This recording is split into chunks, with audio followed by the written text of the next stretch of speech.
여러분 지금 나이에 무엇을 배우기가 겁이 나시나요? 아니면 무엇을 배우기엔 늦은 나이라고 생각이 드시나요? 아니면 나이가 들수록 인생이 단조롭고 새로울 게 없다고 느끼시나요? 사실 그렇지 않습니다. 새로운 기술을 배우는 것은 나이에 상관없이 삶의 활력을 되찾고 내면의 성취감을 느낄 수 있는 가장 확실한 방법 중 하나입니다.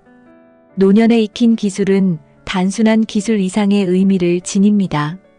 그것은 삶을 풍요롭게 만들고 자신을 재발견하며 진정으로 성장할 수 있는 기회를 제공합니다. 오늘은 노년에 배워두면 삶을 완전히 바꿀 수 있는 특별한 기술들에 대해 이야기해 보겠습니다. 첫째로, 디지털 기술은 노년에도 꼭 배워야 할 기술 중 하나입니다. 현대 사회는 점점 더 디지털화되고 있습니다. 스마트폰 사용, 이메일 보내기, 영상 통화 등 기본적인 기술부터 인터넷 뱅킹이나 온라인 쇼핑처럼 실용적인 기술까지 익히는 것은 삶의 편리함을 크게 높여줍니다. 디지털 기술을 배우면 가족이나 친구들과의 소통이 더욱 원활해지고 새로운 정보를 접하거나 자신만의 취미를 발전시킬 기회도 열립니다. 예를 들어 손주와 영상 통화를 하거나 SNS를 통해 다양한 사람들과 교류하는 등 디지털 기술은 새로운 세상과 연결되는 창구가 됩니다. 또한 온라인 강좌를 통해 새로운 기술을 배우거나 건강 정보를 검색해 활용할 수도 있습니다. 디지털 기술은 단순히 편리함을 넘어 현대인의 필수적인 생존 기술입니다. 둘째로, 외국어 학습은 노년의 뇌를 자극하고 새로운 문화를 경험하는 데 중요한 기술입니다. 외국어를 배우는 것은 단순히 언어를 익히는 것을 넘어 사고의 폭을 넓히고 새로운 세상을 탐험하는 기회를 제공합니다. 예를 들어 여행 중 현지 언어로 소통하거나 외국 영화를 자막 없이 보는 것은 자신감을 높여주고 삶의 활력을 불어넣습니다. 외국어 학습은 뇌를 활성화하여 노년기의 인지 능력 저하를 예방하는 데도 도움이 됩니다. 특히 지역 커뮤니티에서 언어 교환 모임에 참여하거나 온라인으로 언어를 배우는 것은 외국어 학습을 더욱 재미있고 효율적으로 만들어줍니다. 셋째로, 요리 기술은 단순한 생존 기술이 아닙니다. 요리는 창의력을 발휘할 수 있는 활동이며 건강한 식습관을 유지하는 데도 큰 도움이 됩니다. 특히 새로운 요리법을 배우거나 다양한 재료를 활용하는 것은 일상에 신선함을 더해줍니다. 예를 들어 새로운 요리 기술을 익혀 가족과 친구들에게 맛있는 음식을 대접하거나 자신만의 특별한 레시피를 만드는 것은 큰 만족감을 줍니다. 또한 채식 요리나 디저트 만들기 같은 특정 요리 분야를 깊이 있게 배운다면 건강과 즐거움을 동시에 얻을 수 있습니다. 넷째로, 재정 관리 기술은 안정된 노후를 위해 필수적입니다. 나이가 들수록 소득원이 제한될 수 있으므로 재정을 효율적으로 관리하는 기술은 매우 중요합니다. 예산 작성, 투자 기초, 절약 기술 등을 배우는 것은 자신의 경제적 독립성을 유지하고 불필요한 스트레스를 줄이는 데 큰 도움이 됩니다. 예를 들어 스마트한 소비를 통해 여유 자금을 마련하거나 연금 관리를 통해 경제적 안정감을 유지하는 것은 노년기의 삶의 질을 높이는 데 큰 역할을 합니다. 재정 관리 기술을 통해 보다 계획적인 삶을 살아갈 수 있습니다. 다섯째로, 예술 활동은 노년의 삶의 깊이를 더해주는 특별한 기술입니다. 그림 그리기, 악기 연주, 글쓰기 등 창의적인 활동은 감정 표현과 스트레스 해소에 큰 도움이 됩니다. 예술은 단순히 취미로 끝나는 것이 아니라 자신만의 이야기를 표현하고 삶을 반추하는 시간을 제공합니다. 예를 들어 자신의 삶을 글로 써보거나 그림으로 표현하는 것은 매우 치유적인 경험이 될 수 있습니다. 특히 지역 전시회나 동호회 활동에 참여하면서 자신의 작품을 공유하는 것도 새로운 성취감을 느끼게 해줍니다. 여섯째로 정원 가꾸기는 자연과의 교감을 통해 평온함을 얻을 수 있는 기술입니다. 식물을 심고 가꾸는 과정은 단순히 아름다운 환경을 만드는 것을 넘어 생명과의 연결을 느끼게 해줍니다. 정원 가꾸기는 육체적 활동과 심리적 안정감을 동시에 제공합니다. 예를 들어 직접 기른 채소로 요리를 하거나 정원을 가꾸며 자연의 변화를 관찰하는 것은 삶의 소소한 행복을 누리는 방법 중 하나입니다. 정원 가꾸기는 단순한 취미를 넘어 자기 자신과 자연을 연결하는 강력한 도구가 됩니다. 일곱째로 운동과 건강관리 기술은 활기찬 노년을 보내는데 필수적입니다. 요가, 필라테스, 걷기 운동 등 자신에게 맞는 운동을 배우는 것은 신체적 건강뿐 아니라 정신적 안정에도 큰 영향을 미칩니다. 특히 적절한 운동은 관절 건강을 유지하고 근육량 감소를 예방하는 데 효과적입니다. 건강관리 기술을 통해 스스로의 몸 상태를 잘 이해하고 적절히 관리하는 것은 독립적이고 활기찬 삶을 유지하는 데 핵심적인 요소입니다. 또한 균형 잡힌 식단을 계획하는 기술을 함께 익힌다면 더욱 건강한 노년을 보낼 수 있습니다. 여덟째로 명상과 마음 챙김 기술은 내면의 평화를 찾는 데 중요한 역할을 합니다. 명상은 스트레스를 줄이고 마음을 고요하게 하는 데 도움을 주며 현재 순간에 집중할 수 있도록 도와줍니다. 특히 노년기에 접어들면서 삶을 더 깊이 바라보고 감사하는 마음을 키우는데 명상은 강력한 도구가 됩니다. 하루 10분의 짧은 명상만으로도 스트레스를 줄이고 정신을 맑게 유지할 수 있습니다. 아홉째로 봉사와 사회 참여 기술은 공동체와 연결을 유지하는 데 중요한 기술입니다. 지역사회에서 봉사활동에 참여하거나 자신의 경험과 지식을 공유하며 새로운 세대와 소통하는 것은 큰 보람을 가져다 줍니다. 이를 통해 외로움을 극복하고 사회적 유대감을 느낄 수 있습니다. 예를 들어 지역 도서관에서 자원봉사를 하거나 학교에서 멘토로 활동하는 것은 자신에게도 큰 성취감을 줄 수 있습니다. 결국 노년에 배우는 기술은 단순히 새로운 것을 익히는 것을 넘어 삶을 풍요롭게 만들고 자신을 성장시키는 기회가 됩니다. 디지털 기술부터 예술 활동, 그리고 명상과 사회 참여까지 어떤 기술이든 지금 시작하기에 늦지 않았습니다. 오늘부터라도 하나씩 도전해보세요. 새로운 기술을 배우는 과정은 여러분의 삶을 놀랍도록 변화시킬 것입니다.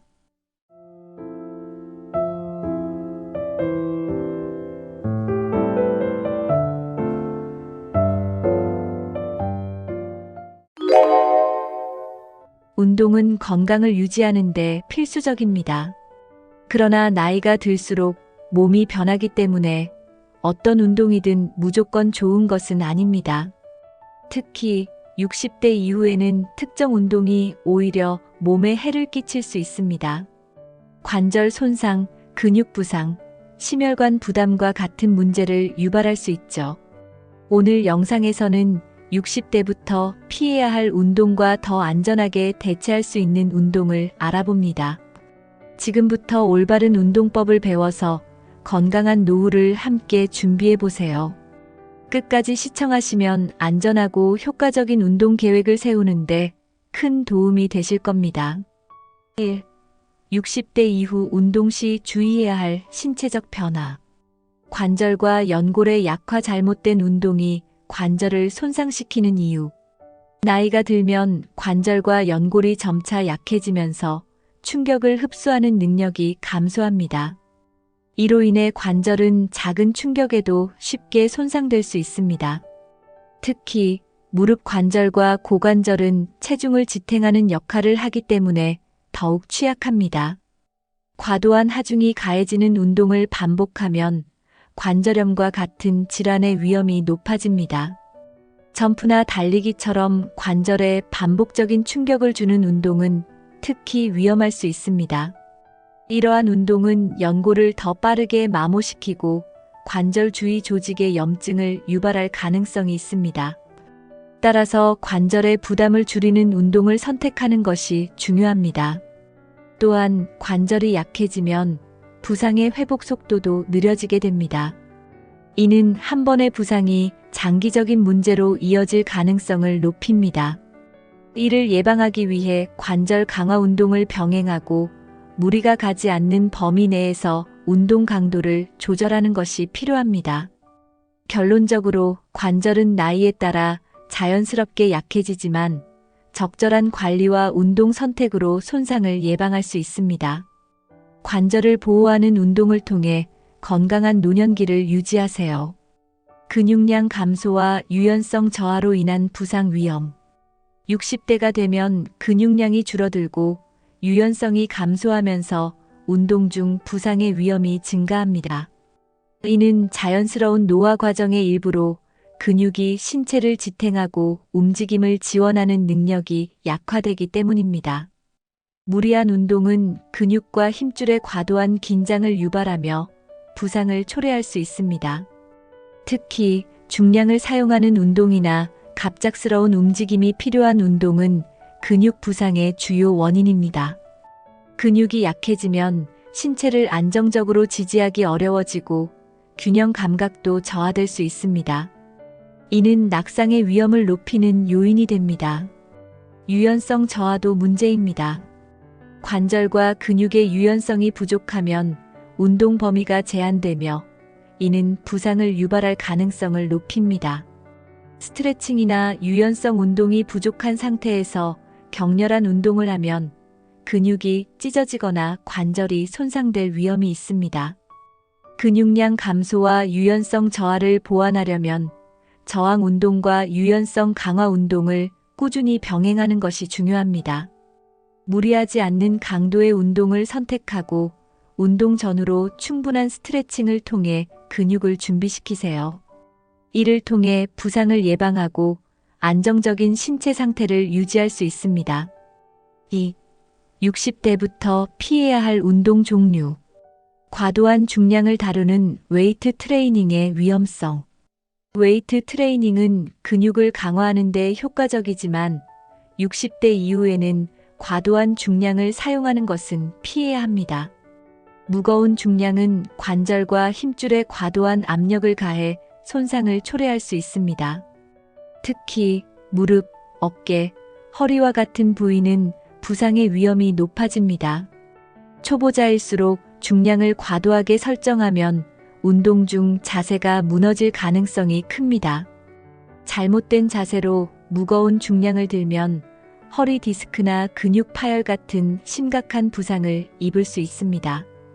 또한 중량을 다루는 동안 균형을 잃으면 낙상의 위험이 커질 수 있습니다.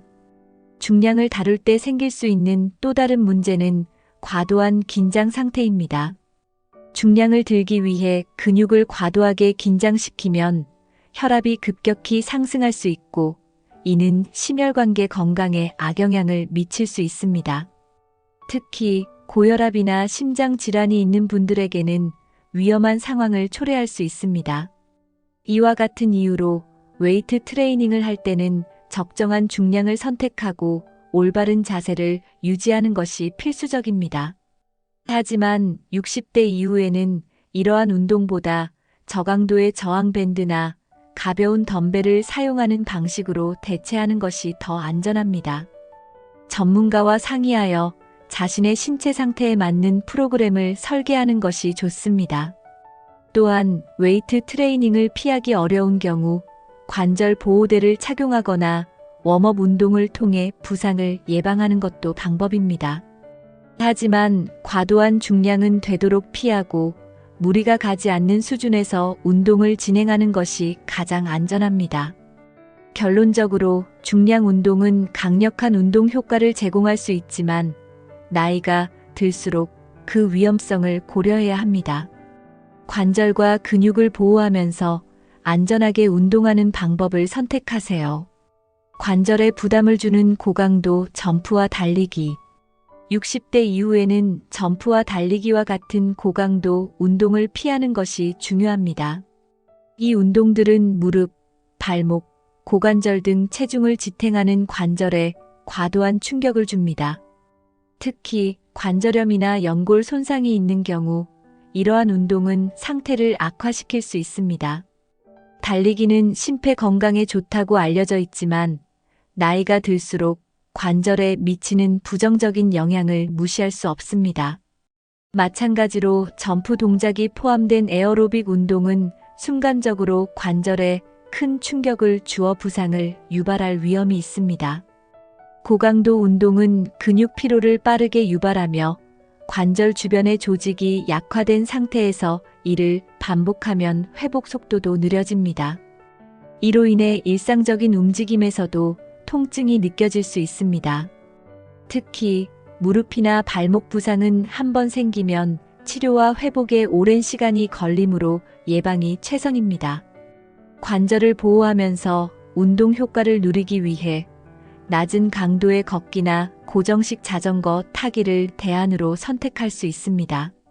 이런 운동들은 심폐 건강을 유지하면서도 관절에 부담을 주지 않습니다. 또한 수영과 같은 저충격 운동은 관절 건강을 유지하며 근육을 강화하는 데 탁월한 선택입니다.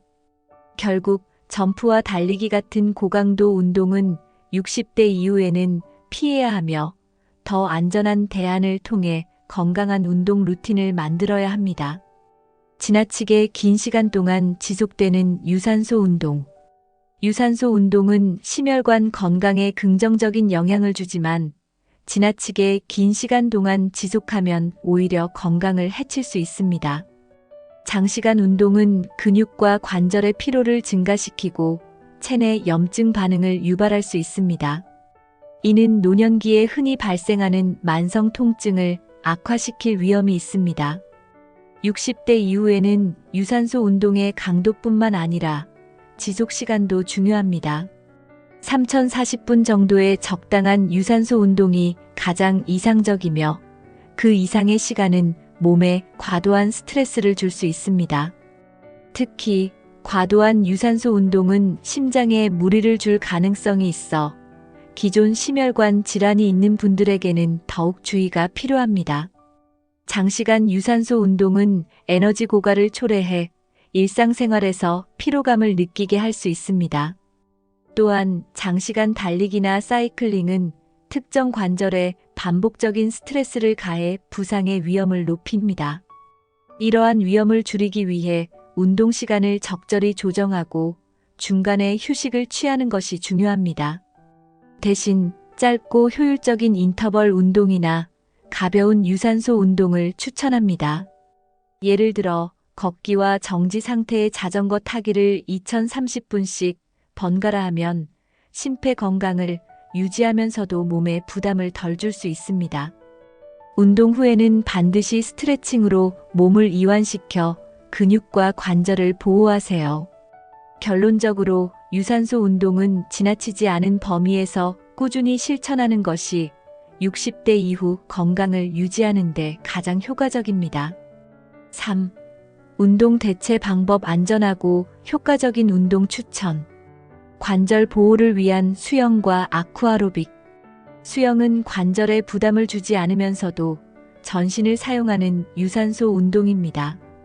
물속에서 몸이 떠오르는 부력은 체중으로 인한 관절의 압박을 줄여주며 부상의 위험 없이 운동 효과를 극대화할 수 있습니다. 특히 관절염이나 관절 손상이 있는 분들에게는 가장 추천되는 운동입니다. 수영은 심폐 건강을 향상시키고 근력을 강화하며 유연성을 증가시키는 데 탁월합니다. 자유형, 배영, 평영과 같은 다양한 수영법을 번갈아 가며 하면 몸의 여러 근육을 골고루 단련할 수 있습니다. 또한 물속에서 운동하면 몸이 시원하게 느껴져 더운 날씨에도 운동하기에 쾌적합니다. 아쿠아로빅은 물속에서 하는 유산소 운동으로 수영이 어려운 사람들에게 좋은 대안입니다. 물의 저항을 활용해 근육을 강화하고 심혈관 운동 효과를 누릴 수 있습니다. 동시에 물속 운동은 관절과 근육에 가해지는 충격을 최소화하기 때문에 부상의 위험이 적습니다. 수영장에서는 그룹 수업이나 개인 운동으로 진행할 수 있으며 이를 통해 다른 사람들과 교류하며 운동하는 재미를 더할 수 있습니다. 이런 방식은 사회적 활동을 겸할 수 있어 정서적 안정에도 도움을 줍니다. 결론적으로 수영과 아쿠아로빅은 60대 이후 건강을 유지하는 데 이상적인 선택입니다. 관절과 근육을 보호하면서도 전신 건강을 증진시킬 수 있는 이 운동을 일상에 포함해 보세요.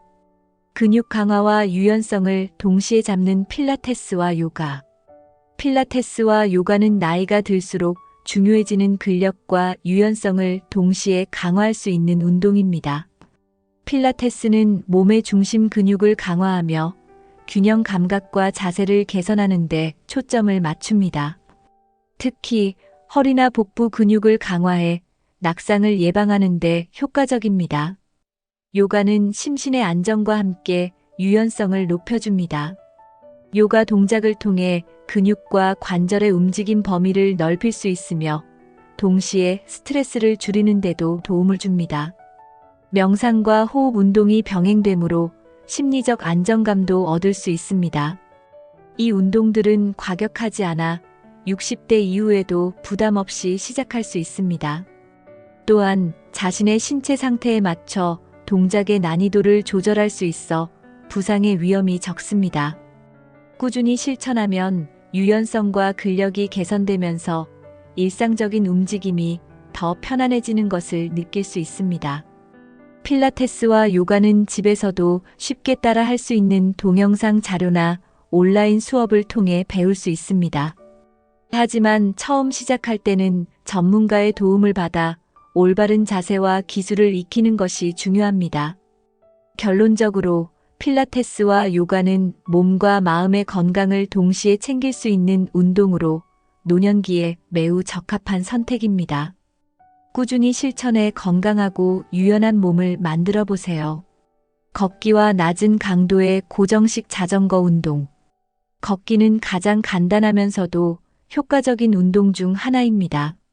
하루 30분씩 꾸준히 걷는 것만으로도 심폐 기능을 개선하고 관절에 가해지는 부담 없이 근육을 강화할 수 있습니다.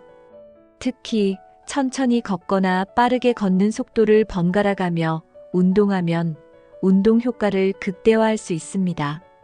고정식 자전거는 관절에 부담을 주지 않으면서도 하체 근력을 강화하는 데 효과적입니다.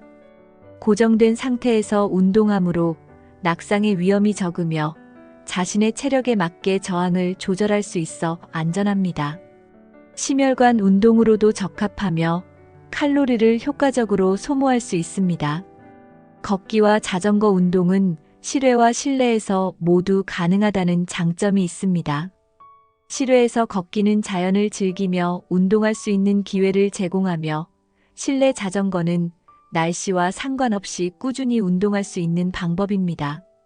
또한 무릎 관절에 무리를 주지 않으면서 꾸준히 실행할 수 있는 운동으로 추천됩니다. 이 두 가지 운동은 스트레스 해소에도 도움을 줍니다. 규칙적으로 실행하면 건강뿐만 아니라 정서적 안정감까지 얻을 수 있습니다. 혼자서 운동하기 지루하다면 가족이나 친구와 함께 운동을 계획해 보세요. 결론적으로 걷기와 고정식 자전거 운동은 60대 이후 건강을 유지하고 관절과 근육을 보호하며 삶의 질을 높이는 데 가장 이상적인 선택입니다. 4. 운동 전후 꼭 지켜야 할 사항. 소제목 1. 스트레칭과 워밍업으로 부상 예방하기. 운동 전 워밍업은 몸을 준비 상태로 만들어 부상을 예방하는 데 필수적입니다. 60대 이후에는 근육과 관절이 뻣뻣해질 가능성이 높아지기 때문에 워밍업의 중요성이 더욱 커집니다. 510분 정도 가벼운 동작으로 몸을 풀어주면 심박수를 서서히 올리고 혈액순환을 개선할 수 있습니다. 스트레칭은 워밍업 후 근육과 관절의 유연성을 높이는 데 도움을 줍니다. 특히 무릎, 허리, 어깨와 같은 주요 부위를 중심으로 스트레칭하면 운동 중 움직임이 더 편해지고 부상의 위험이 줄어듭니다. 근육을 천천히 늘리며 통증이 느껴지지 않는 범위 내에서 수행하는 것이 중요합니다. 예를 들어 다리 근육을 풀기 위해 한 발을 앞으로 뻗어 앉거나 팔을 머리 위로 들어 올려 어깨와 등을 스트레칭하는 동작이 효과적입니다. 이런 기본적인 스트레칭만으로도 운동 효과를 높이고 근육 손상을 방지할 수 있습니다. 운동 후에도 쿨다운과 스트레칭을 통해 근육의 긴장을 풀어주는 것이 중요합니다. 이는 혈액순환을 원활하게 하고 근육통과 피로감을 줄이는 데 도움을 줍니다. 스트레칭은 단순히 부상 예방뿐만 아니라 전반적인 운동 경험을 더 편안하게 만들어줍니다. 결론적으로 스트레칭과 워밍업은 운동의 필수 과정으로 이를 통해 부상을 방지하고 운동 효과를 극대화할 수 있습니다. 이 습관을 꾸준히 실천해 안전하고 즐거운 운동을 이어가세요. 운동 후 회복을 돕는 쿨다운과 수분 섭취. 운동 후에는 쿨다운을 통해 심박수와 호흡을 서서히 안정시키는 것이 중요합니다. 쿨다운은 혈액이 한 곳에 머무르는 것을 방지하고 어지럼증이나 피로감을 줄이는 데 도움을 줍니다. 걷기나 가벼운 스트레칭으로 쿨다운을 하면 근육의 긴장을 완화하고 혈액순환을 촉진할 수 있습니다. 운동 후 충분한 수분 섭취도 필수입니다. 나이가 들수록 갈증을 느끼는 감각이 둔화될 수 있으므로 운동 중과 운동 후에 의식적으로 물을 마시는 습관을 들이는 것이 중요합니다. 물은 체내의 수분 균형을 유지하고 피로 회복을 돕는 데 필수적입니다. 만약 땀을 많이 흘렸다면 전해질 음료를 섭취해 체내의 전해질 균형을 맞추는 것도 좋습니다. 그러나 지나치게 당분이 많은 음료는 피하고 가능한 한자연 상태의 물이나 저당 전해질 음료를 선택하세요. 운동 후에는 휴식을 통해 근육 회복 시간을 주는 것이 필요합니다. 과도한 운동은 오히려 몸에 스트레스를 주어 회복 시간을 방해할 수 있으니 적절한 강도로 운동을 조절하는 것이 중요합니다. 충분한 수면도 회복 과정에서 중요한 역할을 합니다. 결론적으로 쿨다운과 수분 섭취는 운동 후 몸의 회복을 돕는 핵심 요소입니다. 이 간단한 습관을 실천해 피로를 줄이고 더 효과적인 운동을 이어가세요. 자신의 상태에 맞는 운동 강도 조절. 60대 이후에는 자신의 신체 상태를 정확히 파악하고 이에 맞는 운동 강도를 선택하는 것이 중요합니다. 지나치게 강한 운동은 오히려 건강에 해를 끼칠 수 있으며 반대로 너무 약한 운동은 효과를 기대하기 어렵습니다. 적절한 강도를 찾는 것이 가장 중요합니다. 운동 강도는 심박수, 호흡, 그리고 피로감을 기준으로 조절할 수 있습니다. 예를 들어 운동 중 대화를 나눌 수 있을 정도의 강도가 적절하며 숨이 너무 차거나 지나치게 힘들다면 운동 강도를 낮추는 것이 필요합니다. 자신의 몸 상태를 무시한 무리한 운동은 부상의 원인이 될 수 있습니다. 운동을 시작하기 전에 건강 상태를 확인하고 전문가의 상담을 받아 적절한 운동 계획을 세우는 것이 좋습니다. 특히 기존의 관절염, 고혈압, 당뇨병 등의 질환이 있는 경우에는 더욱 신중해야 합니다. 또한 운동 강도는 점진적으로 늘려가는 것이 중요합니다. 처음에는 가벼운 강도로 시작해 몸이 적응하면서 서서히 강도를 높이는 방식으로 진행하세요. 이는 근육과 관절의 부담을 줄이고 운동의 지속 가능성을 높여줍니다. 결론적으로 자신의 상태에 맞는 운동 강도를 선택하는 것은 60대 이후 건강한 운동 습관의 핵심입니다. 무리하지 않는 범위에서 꾸준히 실천해 건강한 노년기를 이어가세요. 운동은 건강한 삶을 유지하는 데 필수적이지만 나이에 맞는 적절한 운동 선택이 중요합니다. 오늘 소개한 피해야 할 운동과 대체 방법을 참고해 60대 이후에도 안전하고 효과적인 운동으로 건강을 지키세요. 이 영상이 유익하셨다면 구독과 좋아요를 눌러주시고 여러분의 운동 경험과 팁을 댓글로 공유해주세요. 함께 더 건강한 삶을 만들어 봅시다.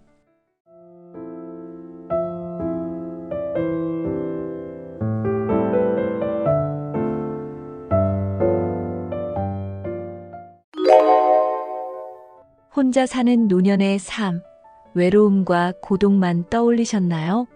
하지만 혼자 사는 삶에는 자신만의 리듬을 찾고 더 깊이 삶을 즐길 수 있는 놀라운 장점들이 있습니다. 오늘은 혼자 사는 노년의 긍정적인 측면을 하나씩 살펴보겠습니다. 이 영상을 끝까지 보시면 외롭다고만 생각했던 혼자 사는 삶이 얼마나 자유롭고 의미 있는지 깨닫게 될 것입니다. 혼자 사는 삶을 긍정적으로 바라보고 여러분만의 행복을 발견해 보세요. 1. 자신만의 자유로운 생활 패턴 유지. 다른 사람에게 맞출 필요 없는 하루 계획. 혼자 살면 하루의 일정을 오롯이 자신의 리듬에 맞출 수 있습니다. 누구에게도 방해받지 않고 내가 원하는 시간에 일어나고 자는 자유를 누릴 수 있습니다. 식사 시간조차도 타인의 스케줄에 맞출 필요가 없으니 스트레스가 훨씬 줄어들게 됩니다. 여유롭게 아침 커피를 마시며 시작하는 하루나 늦은 밤 좋아하는 책을 읽는 일도 가능합니다. 다른 사람과 함께 살면 의식해야 할 부분들이 많지만 혼자라면 오직 나만의 선택이 중요합니다. 이는 특히 은퇴 후 여유로운 노년기를 보내는데 큰 장점으로 작용합니다. 또한 불필요한 의무나 약속에 얽매이지 않고 하루를 내가 원하는 대로 계획할 수 있습니다. 내가 필요한 순간에만 외출하고 쉬고 싶을 때 아무 방해 없이 쉴 수 있다는 점이 가장 큰 매력입니다. 이 자유로움은 정서적으로도 안정감을 줍니다. 결론적으로 혼자 사는 삶은 자신만의 속도로 하루를 살아가며 더 만족스러운 일상을 만드는 데 기여합니다.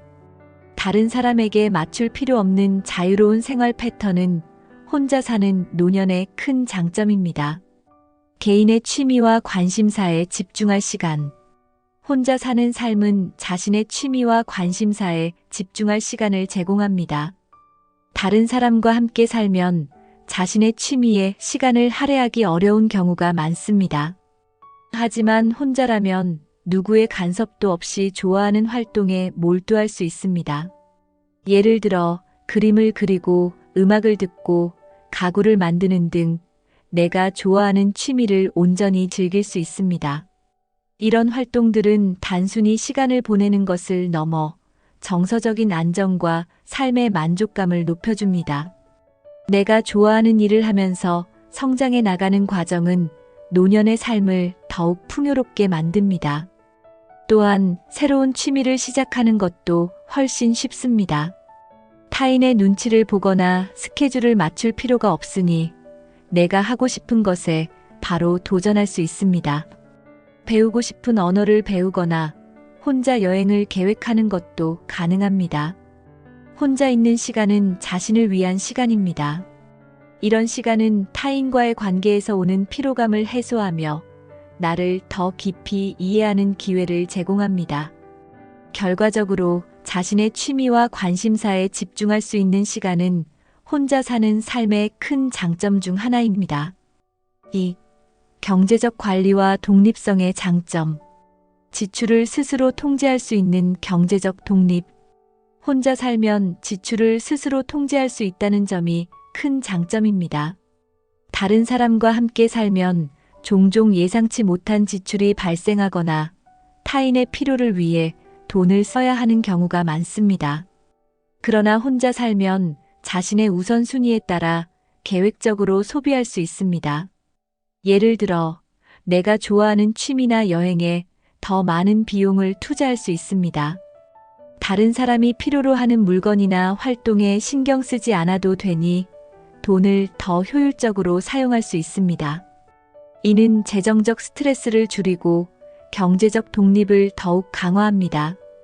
혼자 산다는 것은 내가 원하는 방향으로 재정을 계획하고 관리할 수 있는 자유를 의미합니다. 이는 자산을 효율적으로 활용할 기회를 제공하며 불필요한 낭비를 줄이는 데도 도움을 줍니다. 특히 은퇴 후 고정된 수입 내에서 생활해야 할 때 이러한 경제적 독립성은 큰 강점이 됩니다. 또한 자신만의 소비 습관을 만들어가는 과정에서 금전적인 책임감도 더 커집니다. 이러한 책임감은 스스로를 자립적이고 강인하게 만드는 데 기여합니다. 결국 경제적 독립은 혼자 사는 삶이 줄 수 있는 중요한 만족 중 하나입니다. 나만의 필요와 우선순위에 맞춘 소비 생활. 혼자 사는 삶은 소비의 우선순위를 스스로 정할 수 있는 자유를 제공합니다. 가족이나 동거인의 필요를 고려할 필요가 없으니 자신의 생활 방식에 맞춘 소비가 가능합니다. 예를 들어 꼭 필요한 것에만 지출하고 불필요한 사치나 남에게 맞추기 위한 소비를 줄일 수 있습니다. 이러한 소비 패턴은 재정적으로도 큰 이점을 제공합니다. 내가 무엇에 돈을 쓸지 결정하면서 자연스럽게 예산 관리를 할 수 있습니다. 예를 들어 내가 즐기는 취미나 여행에 더 많은 예산을 할당할 수 있습니다. 이는 삶의 질을 높이는 데 기여합니다. 또한 자신의 필요에 맞춘 소비는 환경에도 긍정적인 영향을 미칠 수 있습니다. 불필요한 물건 구매를 줄이고 효율적인 소비를 통해 지속 가능성을 실천할 수 있습니다. 이는 경제적 자립뿐만 아니라 사회적 책임감을 느끼게 하는 요소가 됩니다. 나만의 소비 우선순위를 유지하면 스트레스를 줄이고 더 만족스러운 삶을 살 수 있습니다. 외부의 영향을 덜 받기 때문에 소비와 관련된 후회나 갈등이 줄어드는 것도 큰 장점입니다. 혼자 사는 삶은 소비를 통해 내 삶을 설계하는 자유를 제공합니다. 결론적으로 나만의 필요와 우선순위에 맞춘 소비 생활은 혼자 사는 노년의 또 다른 큰 매력입니다. 이는 삶을 더 단순하고 풍요롭게 만듭니다. 재산 관리와 미래 계획의 주도권 확보. 혼자 사는 삶에서는 자신의 재산을 온전히 스스로 관리할 수 있습니다. 이는 장기적인 관점에서 재정적 안정과 미래 계획을 설계하는 데 유리합니다. 가족 구성원이 많을 경우 재산 분배나 공동 지출로 인해 갈등이 발생할 수 있지만 혼자 사는 경우 이러한 문제가 거의 없습니다. 미래를 위한 계획을 세울 때 스스로 원하는 방향으로 자산을 활용할 수 있다는 점이 매우 매력적입니다. 예를 들어 내가 좋아하는 일에 투자하거나 장기적인 노후 대비 저축 계획을 세울 수 있습니다. 이는 노년기의 삶을 더 안정적이고 예측 가능하게 만들어줍니다. 특히 혼자 사는 삶에서는 재산을 효율적으로 사용하며 필요 없는 소비를 줄일 수 있습니다. 이런 재정적 여유는 예상치 못한 의료비나 기타 긴급 상황에 대비할 수 있는 자산으로 활용됩니다. 재산 관리에 대한 주도권은 자신감과 자립심을 강화하는 데도 도움을 줍니다. 재산 관리와 미래 계획을 혼자 책임지는 과정에서 얻는 성취감도 무시할 수 없습니다. 이는 자신이 삶을 통제하고 있다는 만족감을 주며 노년기를 더 활기차고 주체적으로 살 수 있게 합니다. 결국 재산 관리의 주도권을 확보하는 것은 혼자 사는 삶의 또 다른 중요한 장점입니다. 3. 관계에서 오는 스트레스 최소화. 불필요한 갈등이나 의견 충돌에서 해방. 혼자 사는 삶은 가족이나 동거인과의 불필요한 갈등에서 벗어날 수 있는 기회를 제공합니다. 다른 사람과 함께 살다 보면 사소한 문제에서도 갈등이 발생할 수 있습니다. 하지만 혼자 살면 이런 문제로 스트레스를 받을 일이 없습니다. 예를 들어 집안일 분담이나 생활 습관의 차이로 인한 마찰이 줄어듭니다. 또한 자신의 공간과 시간을 온전히 스스로 관리할 수 있으니 더 편안한 생활이 가능합니다. 이는 정서적으로도 안정감을 주며 스트레스 없이 하루를 보내는데 큰 도움이 됩니다. 혼자 있는 시간은 자신의 감정과 생각에 집중할 수 있는 기회를 제공합니다. 이는 다른 사람과의 의견 충돌에서 벗어나 내면의 평화를 찾는 데 도움을 줍니다. 내 삶의 방향성을 스스로 결정하는 과정에서 얻는 만족감도 큽니다. 관계에서 오는 스트레스를 줄이는 것은 건강에도 긍정적인 영향을 미칩니다. 만성적인 갈등 상황은 신체와 정신 모두에 부담을 줄 수 있지만 혼자 살면 이러한 문제에서 자유로워질 수 있습니다. 결과적으로 혼자 사는 삶은 더 건강하고 평화로운 노년을 가능하게 합니다. 오롯이 내 감정과 생각에 집중할 수 있는 시간. 혼자 살면 자신의 감정과 생각에 온전히 집중할 수 있는 시간이 생깁니다. 다른 사람과 함께 살 때는 상대방의 감정이나 상황에 신경을 써야 하지만 혼자라면 그럴 필요가 없습니다. 이는 감정적인 피로감을 줄이고 자기 자신과 더 깊이 연결될 수 있는 기회를 제공합니다. 혼자 있는 시간 동안 내면의 소리를 들으며 자신의 감정을 정리할 수 있습니다. 예를 들어 하루를 돌아보며 스스로에게 질문을 던지거나 현재의 행복과 불만족을 분석할 수 있습니다. 이는 자기 성찰과 성장의 기회가 됩니다. 자신만의 생각에 집중하는 시간은 스트레스를 해소하고 정서적 안정감을 높이는 데 도움을 줍니다. 감정적으로 충전된 상태에서 더 나은 결정을 내릴 수 있으며 삶의 방향을 더욱 명확히 설정할 수 있습니다. 이는 혼자 사는 삶이 주는 특별한 선물 중 하나입니다. 또한 혼자만의 시간을 활용해 새로운 목표를 설정하거나 장기적인 계획을 세울 수도 있습니다. 이는 삶에 더 큰 의미와 목적을 부여하며 만족스러운 노년기를 만들어줍니다. 다른 사람과의 관계에서 벗어나 자신에게만 집중할 수 있는 자유는 혼자 사는 삶의 큰 장점입니다. 결론적으로 오롯이 내 감정과 생각에 집중할 수 있는 시간은 정신적, 정서적 건강을 유지하는 데 중요한 역할을 합니다. 혼자 사는 삶은 이런 소중한 시간을 제공해 내면의 평화와 행복을 찾게 도와줍니다. 필요할 때만 소통하며 관계를 유지하는 여유. 혼자 살면 관계를 스스로 조절할 수 있는 여유가 생깁니다.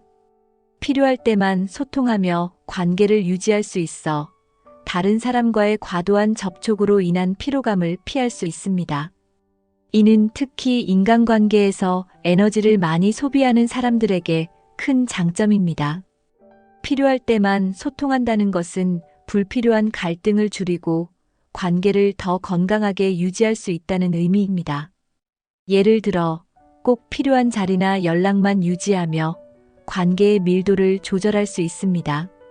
이는 서로에게 더 신선한 감정을 느끼게 하며 관계를 더 오래 지속 가능하게 만듭니다. 또한 혼자 사는 삶에서는 자신의 필요에 따라 사람들을 만나거나 소통할 수 있습니다. 누구에게도 의무감을 느끼지 않고 진정으로 원할 때 사람들과 교류할 수 있다는 점이 큰 장점입니다. 이는 관계에서 오는 스트레스를 최소화하면서도 사회적 연결성을 유지할 수 있게 합니다. 필요할 때만 소통하는 것은 관계의 질을 높이는 데도 도움을 줍니다. 강제성이 없는 관계는 더 진정성 있고 긍정적인 상호작용을 만들어냅니다. 이런 관계는 혼자 사는 삶에서도 충분히 풍요로운 정서적 만족감을 줄 수 있습니다. 결론적으로 혼자 사는 삶에서 관계를 조절할 수 있는 여유는 스트레스를 줄이고 삶을 더 평화롭게 만들어줍니다. 필요할 때만 소통하며 관계를 유지하는 지혜는 혼자 사는 노년을 더 풍요롭게 만듭니다. 4. 스스로 성장하고 자기 개발하는 시간. 새로운 취미나 기술을 배우는 기회.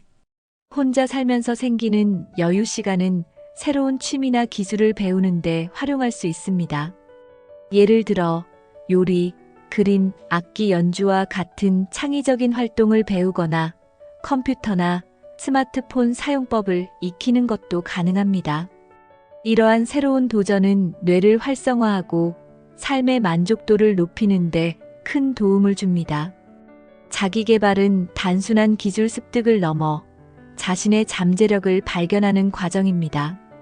새로운 것을 배우며 얻는 성취감은 자신감을 높이고 삶에 활력을 불어넣습니다. 또한 배움의 과정에서 새로운 사람들을 만나며 사회적 관계도 확장할 수 있습니다. 혼자 사는 시간은 특히 자신이 정말 배우고 싶었던 것을 시도해 볼 기회를 제공합니다. 예를 들어 젊었을 때 시간이 없어서 못했던 활동을 이제는 자유롭게 시도할 수 있습니다. 이런 경험은 자기 개발뿐만 아니라 정서적 만족감도 높여줍니다. 배움은 나이에 제한이 없습니다. 노년기에 새로운 기술을 배우는 것은 뇌 건강에도 긍정적인 영향을 미치며 치매 예방에도 도움을 줄 수 있습니다. 혼자 사는 삶은 이런 자기 개발의 기회를 더 풍부하게 제공합니다. 결론적으로 혼자 사는 노년은 새로운 취미와 기술을 배우는 최고의 시기입니다. 이 시간을 잘 활용하면 자기 자신을 더 발전시키고 풍요로운 삶을 만들어갈 수 있습니다. 자기 자신과의 대화를 통해 내면 성찰. 혼자 사는 삶은 자기 자신과의 대화를 할 수 있는 충분한 시간을 제공합니다. 바쁜 일상 속에서 잊기 쉬운 자신의 내면을 들여다볼 기회가 생기며 스스로를 이해하고 성장할 수 있는 계기를 만들어줍니다. 이런 성찰은 단순한 생각 정리를 넘어 자신의 가치관과 삶의 방향성을 재확인하는 데 도움을 줍니다. 내면 성찰은 스트레스를 해소하고 정서적 균형을 유지하는 데도 유익합니다. 혼자서 조용히 생각에 잠기거나 일기를 쓰는 등의 활동은 마음을 정리하고 불안을 줄이는 데 큰 효과를 줍니다. 이는 정신 건강을 개선하고 더 명확한 사고를 할 수 있게 만듭니다. 또한 자신만의 목표나 소망을 구체화하는 데도 이런 시간이 필요합니다. 혼자 사는 환경에서는 외부의 방해 없이 온전히 나의 내면에 집중할 수 있으므로 더 진솔한 대화가 가능합니다. 이런 과정은 자기 개발의 초석이 될 수 있습니다. 성찰을 통해 자신의 강점과 약점을 파악하고 이를 바탕으로 새로운 도전을 설계할 수도 있습니다. 자신을 더 잘 이해하면 타인과의 관계도 더 긍정적으로 변화할 수 있습니다. 이는 혼자 사는 삶에서 얻을 수 있는 가장 큰 보람 중 하나입니다.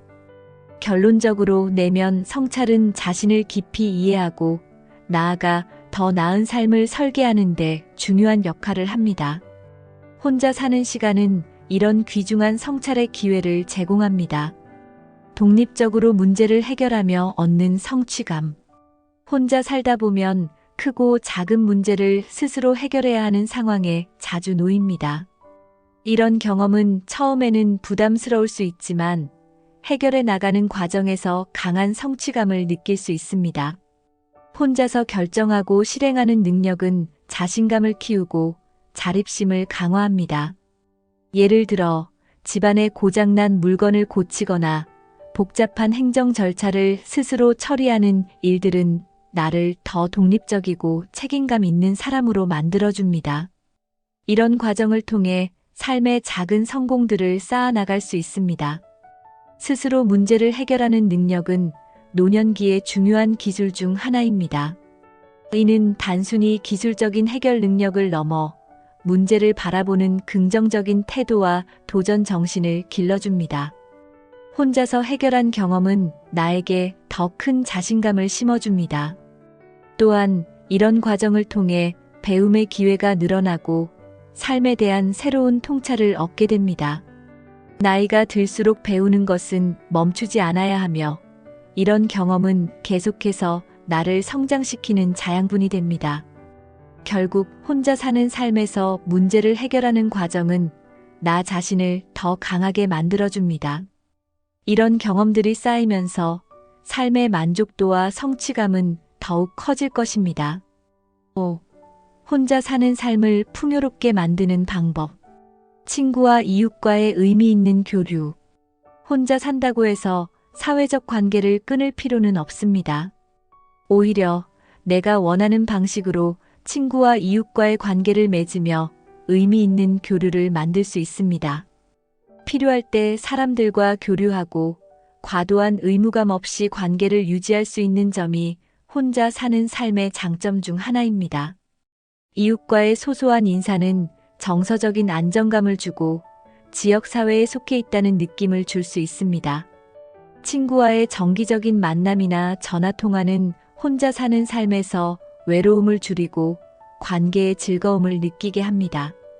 특히 친구들과의 만남은 젊은 시절의 추억을 되새기거나 새로운 경험을 공유하는 기회가 될 수 있습니다. 이는 정서적 건강에도 긍정적인 영향을 미칩니다. 사회적 교류는 장수와도 밀접하게 연관되어 있으니 적극적으로 관계를 유지해 보세요. 또한 이웃과의 소소한 도움을 주고받는 관계도 중요한 자산이 됩니다. 서로의 필요를 이해하며 도움을 주고받는 것은 삶을 더 풍요롭게 만들 수 있습니다. 이런 교류는 정서적 안정뿐만 아니라 실질적인 도움으로도 이어질 수 있습니다. 결론적으로 친구와 이웃과의 교류는 혼자 사는 삶을 더 풍요롭고 즐겁게 만들어줍니다. 나만의 속도로 관계를 맺으며 자유롭고 안정적인 사회적 연결을 유지해 보세요. 봉사활동이나 커뮤니티 참여로 사회적 연결 강화. 혼자 사는 동안 봉사활동이나 지역 커뮤니티에 참여하면 삶의 의미를 새롭게 찾을 수 있습니다. 봉사활동은 다른 사람에게 도움을 주며 보람을 느낄 수 있는 기회를 제공합니다. 또한 커뮤니티 참여를 통해 새로운 사람들을 만나고 사회적 관계를 넓힐 수 있습니다. 예를 들어 지역 도서관에서 책 읽기 봉사를 하거나 어린아이들에게 학습 지원을 해줄 수도 있습니다. 이런 활동은 단순히 시간을 보내는 것을 넘어 사회에 기여하는 느낌을 주며 자신의 존재 가치를 느끼게 만듭니다. 커뮤니티 참여는 새로운 취미를 공유하는 사람들을 만나게 해주는 좋은 방법이기도 합니다. 예를 들어 그림 그리기나 요가 같은 취미 모임에 가입하면 같은 관심사를 가진 사람들과 함께 즐길 수 있습니다. 이는 정서적 안정감뿐만 아니라 삶의 활력을 불어넣어 줍니다. 봉사활동과 커뮤니티 참여는 외로움을 줄이는데도 큰 효과가 있습니다. 혼자 살지만 다른 사람들과의 긍정적인 상호작용을 통해 소속감을 느낄 수 있습니다. 이런 활동은 단순한 관계를 넘어 자신의 삶을 풍요롭게 만드는 중요한 요소가 됩니다. 결론적으로 봉사활동과 커뮤니티 참여는 혼자 사는 노년을 더욱 의미 있게 만들어줍니다. 사회와의 연결을 유지하면서 동시에 자신도 성장할 수 있는 기회를 제공합니다. 반려동물과 함께하는 정서적 안정감. 혼자 사는 동안 반려동물과 함께하는 것은 정서적 안정감을 주는 최고의 방법 중 하나입니다. 반려동물은 단순히 함께 시간을 보내는 동반자가 아니라 사랑과 관심을 주고받는 존재입니다.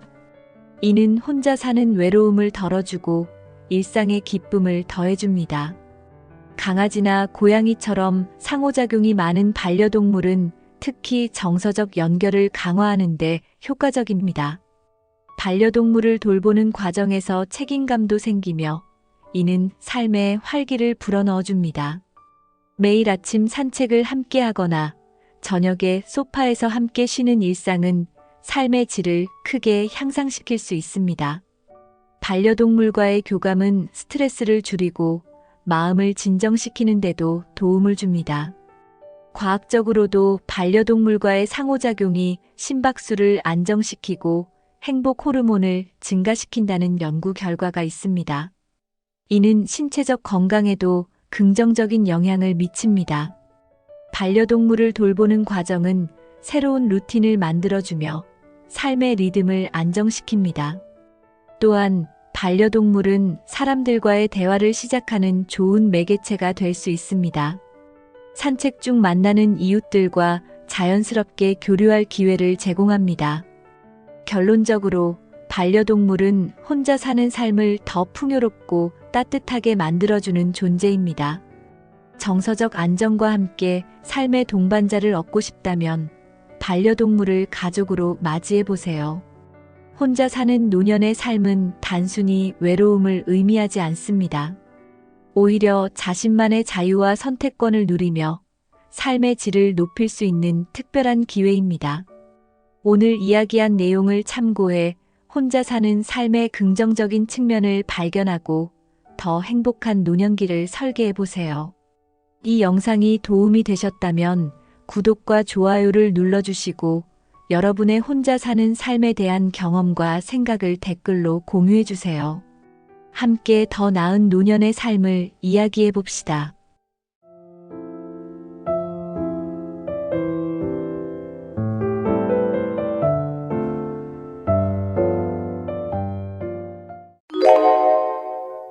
나이가 들면서 시력이 흐릿해지고 작은 글씨가 보이지 않아 불편함을 느끼시나요? 노화는 피할 수 없는 자연스러운 과정이라지만 적절한 관리와 습관으로 눈 건강을 젊게 유지할 수 있습니다. 오늘은 눈의 피로를 줄이고 시력을 보호하며 노안을 예방할 수 있는 실천 가능한 방법들을 소개합니다. 단 몇 분의 투자로 눈의 건강을 지키고 시력을 10년은 젊게 만드는 비결을 함께 알아보세요. 영상을 끝까지 시청하시면 지금 당장 실천할 수 있는 팁들을 얻으실 수 있을 겁니다. 1. 눈 건강을 지키는 기본 원칙. 20-20-20 규칙. 눈의 피로를 줄이는 습관. 현대인들은 하루 종일 컴퓨터나 스마트폰 화면을 바라보는 시간이 많습니다. 이는 눈의 피로를 유발하고 장기적으로 시력 저하를 초래할 수 있습니다. 20-20-20 규칙은 이러한 디지털 피로를 줄이는 간단한 방법입니다. 20분 동안 화면을 보고 나면 20초 동안 약 6m 떨어진 곳을 바라보는 습관을 실천하세요. 이 규칙은 눈의 근육을 이완시키고 장시간의 초점 고정을 방지하는 데 효과적입니다. 눈이 피로할 때마다 이 간단한 운동을 실행하면 시력 저하를 예방하고 눈의 피로를 덜어낼 수 있습니다.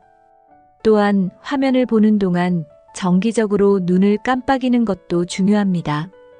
깜빡임은 눈의 표면을 촉촉하게 유지하고 건조증을 방지하는 데 큰 도움을 줍니다. 이 간단한 습관을 통해 디지털 시대에도 눈 건강을 지킬 수 있습니다. 시작하기 쉽고 즉각적인 효과를 느낄 수 있는 이 방법으로 눈의 피로에서 해방되세요. 충분한 수분 섭취와 눈 건조 예방. 눈이 건조하면 시야가 흐려지고 이물감이나 통증이 생길 수 있습니다. 하루 동안 충분한 수분을 섭취하면 눈의 촉촉함을 유지하는 데 도움이 됩니다. 특히 커피나 알코올처럼 탈수 효과를 유발하는 음료는 줄이고 물을 자주 마시는 습관을 기르세요. 눈을 촉촉하게 유지하기 위해 인공 눈물을 사용하는 것도 효과적입니다. 특히 장시간 실내에서 난방이나 에어컨을 사용하는 환경에서는 눈의 건조를 예방하기 위한 추가적인 노력이 필요합니다.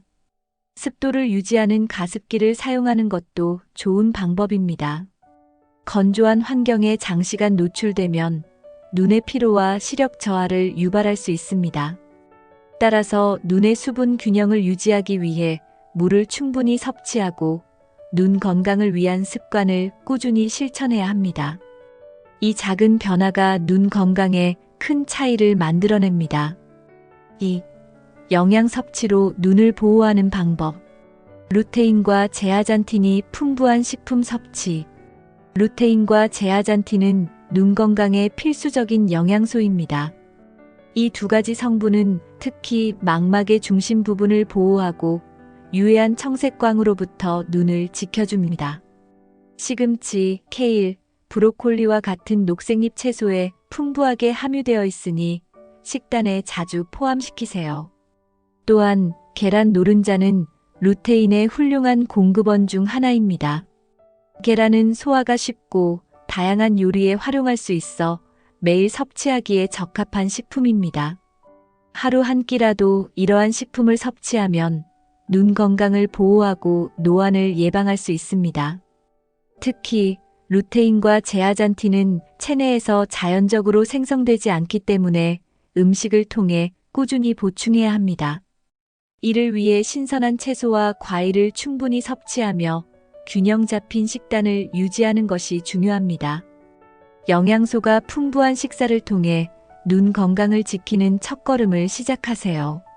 비타민 어와 오메가3 지방산의 중요성. 비타민 어는 눈 건강을 지키는데 필수적인 영양소로 특히 어두운 환경에서의 시력을 유지하는 데 도움을 줍니다. 당근, 고구마, 단호박 등 주황색 채소와 과일에 풍부하게 포함되어 있으니 자주 섭취해보세요. 이 음식들은 망막 건강을 지켜주고 야맹증을 예방하는 데도 효과적입니다. 오메가3 지방산은 눈의 건조함을 예방하고 염증을 줄이는데 큰 역할을 합니다. 연어, 고등어, 참치와 같은 등 푸른 생선은 오메가3의 훌륭한 공급원입니다. 만약 생선을 자주 먹지 않는다면 오메가-3 보충제를 통해 보완하는 것도 좋습니다. 이 두 가지 영양소를 꾸준히 섭취하면 노안뿐 아니라 나이가 들어가면서 발생할 수 있는 황반변성이나 녹내장 같은 심각한 눈 질환의 위험을 줄일 수 있습니다. 매일의 식사에서 간단한 선택만으로도 눈 건강을 크게 개선할 수 있는 셈입니다. 또한 비타민 어와 오메가-3는 몸 전체의 염증을 줄이는 데도 도움을 줍니다. 이는 눈뿐만 아니라 전신 건강을 개선하는 데도 기여합니다. 꾸준히 섭취하는 습관을 통해 눈 건강을 젊게 유지하세요. 카페인 대신 허브차로 눈의 순환 개선. 많은 사람들이 피로를 풀기 위해 카페인이 든 음료를 즐기지만 카페인은 눈 건강에 악영향을 줄 수 있습니다. 카페인은 탈수를 유발하고 눈의 건조증을 악화시킬 가능성이 있습니다. 대신 허브차를 선택하면 눈의 순환을 개선하고 피로를 풀어주는 효과를 얻을 수 있습니다. 특히 캐모마일 차나 루이보스 차는 눈의 염증을 줄이고 진정 효과를 제공합니다. 눈이 피로하거나 자주 충혈되는 경우 이러한 허브차를 하루 한두 잔 마시는 습관을 들여보세요. 따뜻한 음료는 혈액순환을 촉진해 눈 주위의 피로를 완화시킵니다. 또한 녹차에는 강력한 항산화 성분인 카테킨이 포함되어 있어 눈을 유해한 산화 스트레스에서 보호합니다. 디지털 기기를 많이 사용하는 현대인에게 녹차는 눈 건강을 지키는 훌륭한 선택이 될 수 있습니다. 허브차를 마시는 동안 잠시 눈을 감고 휴식을 취하면 더 큰 효과를 얻을 수 있습니다. 이는 눈의 피로를 줄이고 차분한 마음 상태를 만들어줍니다. 카페인을 줄이고 허브차로 대체하는 작은 변화가 눈 건강에 큰 차이를 가져올 것입니다. 3. 간단한 눈 운동과 마사지 방법. 눈 근육을 강화하는 초점 이동 운동. 눈 근육을 강화하려면 간단한 초점 이동 운동을 실천해 보세요. 먼저 가까운 물체에 초점을 맞추고 몇 초 동안 응시합니다. 그런 다음 먼 물체로 초점을 이동하고 다시 응시합니다. 이 과정을 10회 반복하면 눈 근육을 이완시키고 강화를 동시에 할 수 있습니다. 이 운동은 특히 장시간 컴퓨터를 사용하거나 책을 읽는 사람들에게 효과적입니다. 눈의 초점 조절 능력을 개선해 장시간의 집중 후에도 눈이 덜 피곤하게 만듭니다. 또한 이러한 운동은 나이가 들면서 발생하는 노안의 진행을 늦추는 데도 기여합니다. 운동을 할 때는 깜빡임을 잊지 않는 것이 중요합니다. 깜빡이는 동작은 눈의 표면을 촉촉하게 유지하고 눈물막을 안정화하는 데 도움을 줍니다. 초점 이동 운동은 하루에 2~3번 몇 분씩만 해도 충분히 효과를 볼 수 있습니다. 이 간단한 운동은 장소와 상관없이 언제든 실천할 수 있습니다. 예를 들어 대중교통을 이용하거나 잠깐의 휴식 시간에도 이 운동을 적용하면 좋습니다. 지속적으로 실천한다면 눈 건강을 유지하는 데 큰 도움이 될 것입니다. 눈 주위 혈액순환을 돕는 간단한 마사지. 눈 주위 혈액순환을 개선하려면 간단한 마사지를 시도해 보세요. 손가락 끝으로 눈썹 위와 아래를 부드럽게 눌러주며 원을 그리듯 마사지합니다. 이는 혈액순환을 촉진해 눈 주위의 긴장을 완화시키고 피로감을 덜어줍니다. 특히 관자놀이와 눈썹 사이의 부분을 마사지하면 더 큰 효과를 얻을 수 있습니다. 이 부위는 눈의 피로가 집중되는 지점으로 부드러운 압력을 가하면 즉각적인 시원함과 편안함을 느낄 수 있습니다. 아침이나 잠들기 전 몇 분만 투자하면 충분합니다. 마사지할 때 따뜻한 손을 사용하는 것도 중요합니다. 손을 문질러 따뜻하게 한 뒤 마사지를 하면 혈류 개선 효과가 더 커집니다. 또한 아로마 오일이나 따뜻한 수건을 활용하면 더욱 릴렉싱한 효과를 얻을 수 있습니다. 눈 마사지는 혈액순환뿐만 아니라 부종 완화에도 도움을 줍니다. 특히 아침에 눈이 부어 있거나 피곤해 보이는 날에 이 방법을 사용하면 큰 효과를 느낄 수 있습니다. 눈 건강을 위한 작은 습관이지만 꾸준히 실천하면 눈의 피로를 줄이고 젊고 건강한 상태를 유지할 수 있습니다. 하루 5분 눈 스트레칭으로 피로 완화. 눈 스트레칭은 눈의 피로를 줄이고 근육의 긴장을 풀어주는데 효과적인 방법입니다. 가장 간단한 방법으로는 눈을 최대한 크게 뜨고 그 다음에는 눈을 꼭 감아줍니다. 이 동작을 반복하면 눈 근육이 이완되고 혈액순환이 개선됩니다. 또한 눈동자를 시계 방향으로 천천히 돌리고 반대 방향으로 돌리는 운동도 눈 근육을 풀어주는 데 좋습니다. 이 동작은 화면을 오래 바라보며 생긴 뻣뻣한 근육을 부드럽게 만들어줍니다. 매일 5분씩만 실천하면 눈이 더 편안해지는 것을 느낄 수 있습니다. 눈 스트레칭은 언제 어디서든 간단히 할 수 있습니다. 예를 들어 사무실에서 잠시 쉬는 시간이나 아침에 일어나자마자 혹은 자기 전에 시도하면 좋습니다. 특히 장시간 디지털 기기를 사용하는 현대인들에게는 필수적인 습관이라 할 수 있습니다. 이 운동은 눈의 피로를 줄이는 데 그치지 않고 시야를 더 맑게 하고 집중력을 높이는 데도 도움을 줍니다. 눈 건강은 단순히 시력만이 아니라 전반적인 삶의 질과도 직결되어 있습니다. 눈 스트레칭을 꾸준히 실천하며 눈을 젊고 활기차게 유지하세요. 4. 일상에서 눈을 보호하는 습관 만들기.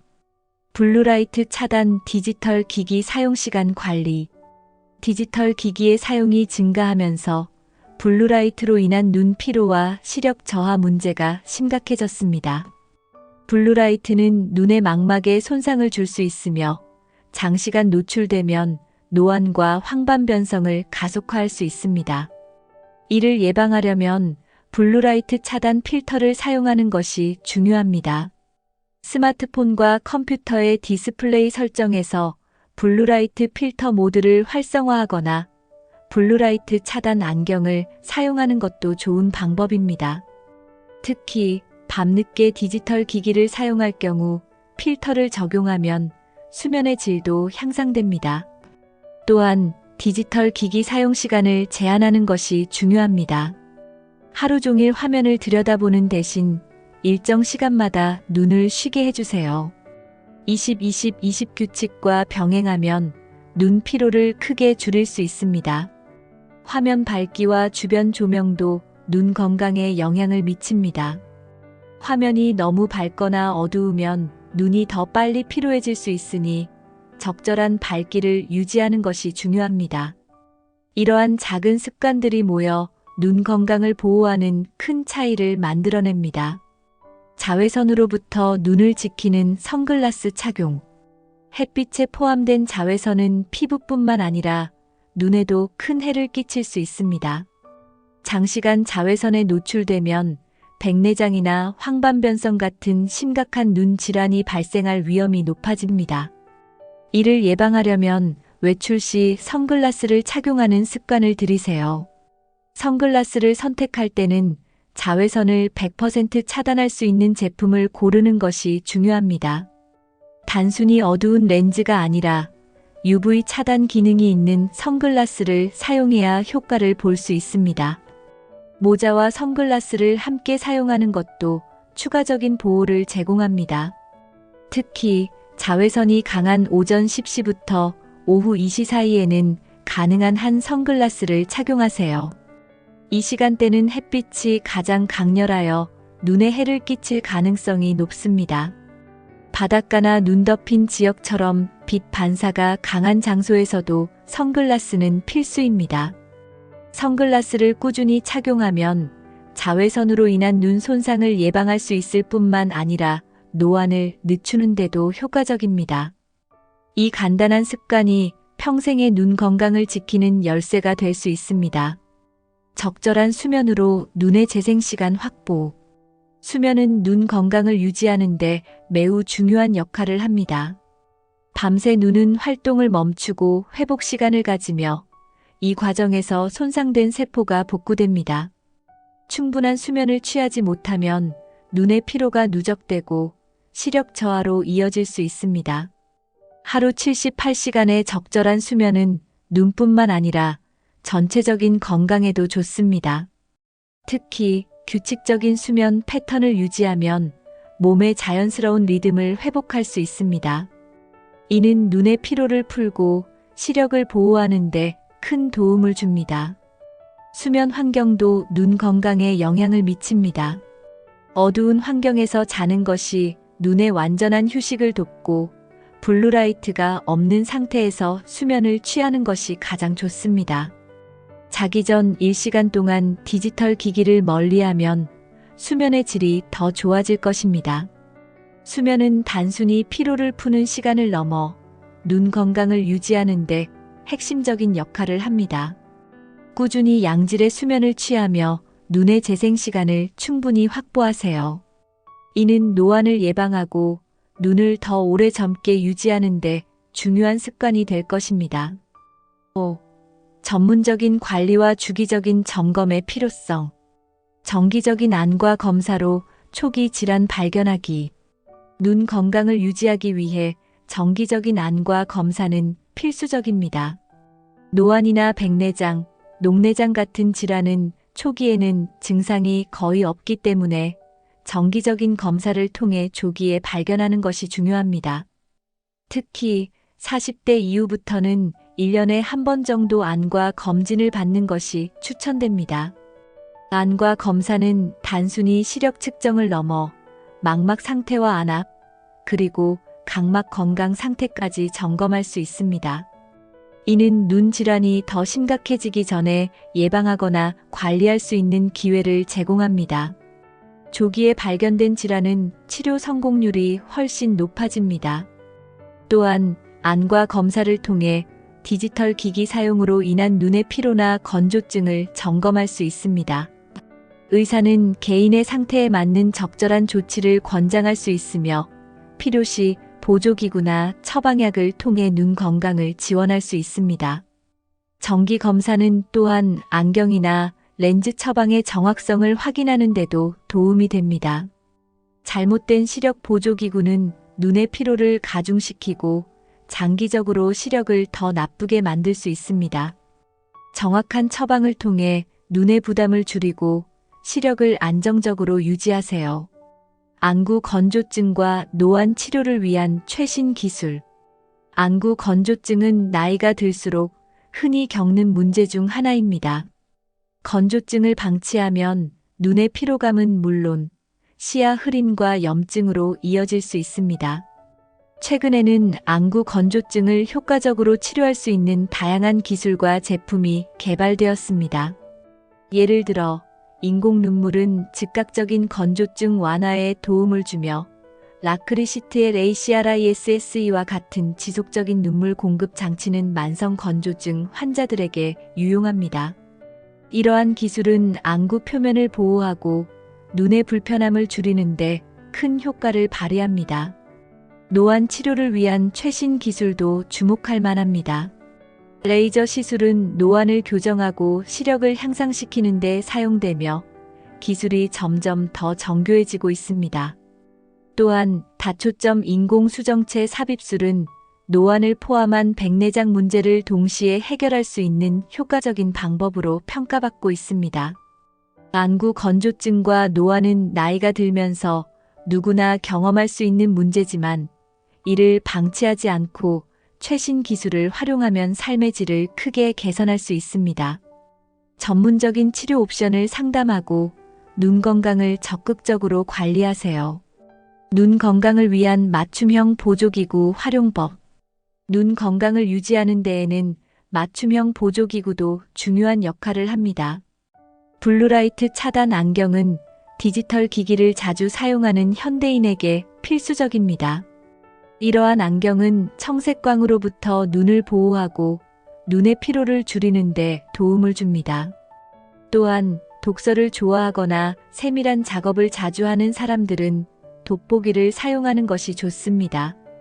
돋보기는 노안으로 인해 가까운 물체를 보기 힘든 문제를 해결하고 눈의 부담을 줄이는 데 효과적입니다. 올바른 도수를 선택하는 것이 중요하며 정기적으로 교체해야 합니다. 안구 보습기를 사용하면 건조한 환경에서도 눈의 수분을 유지할 수 있습니다. 이 기기는 온열 마사지와 습기 공급을 통해 눈의 피로를 완화하고 건조증을 예방합니다. 특히 겨울철 난방으로 인해 건조해진 실내 환경에서 매우 유용합니다. 보조기구는 단순한 도구가 아니라 눈 건강을 관리하고 개선하는 데 필수적인 장비입니다. 자신의 생활 패턴에 맞는 보조기구를 선택하고 올바르게 사용하는 것이 중요합니다. 이를 통해 눈의 피로와 질환의 위험을 줄이고 더 건강한 눈을 유지하세요. 눈 건강은 작은 습관과 관리에서 시작됩니다. 오늘 소개한 다양한 방법들을 실천하며 노안을 예방하고 눈 건강을 10년은 더 젊게 유지하세요. 지금 시작하면 더 나은 시력을 오래도록 유지할 수 있습니다. 이 영상이 유익하셨다면 구독과 좋아요를 눌러주시고 여러분만의 눈 건강 비법을 댓글로 공유해주세요. 함께 더 밝고 건강한 미래를 만들어 갑시다.